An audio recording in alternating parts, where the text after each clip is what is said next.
children with the coronavirus inside Bexar County hospitals. 81 pediatric patients with the virus have been hospitalized since the pandemic began. According to Metro Health, that number jumped by 19 patients in the last week. They are monitoring the trend as the new school year approaches. Eyewitness News reporter Henry Ramos finds out what's happening. So these kids are coming in with something else, and then you test them and they end up having COVID? That's correct. Lori Townsend is the chief nursing officer at Methodist Children's Hospital. She says the majority of children who go to their ER and end up testing positive didn't even suspect that they had it.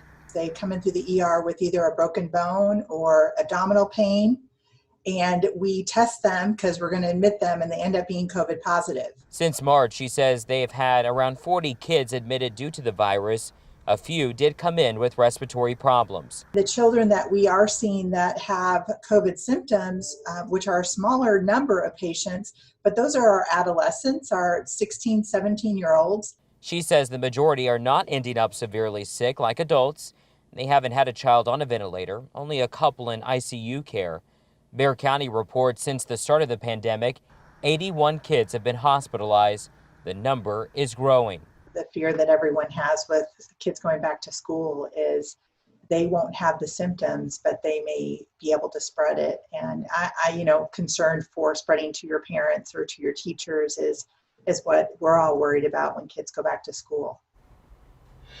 Henry joins us live outside Methodist Children's. Henry, the hospital is preparing for a busy fall with the return of school.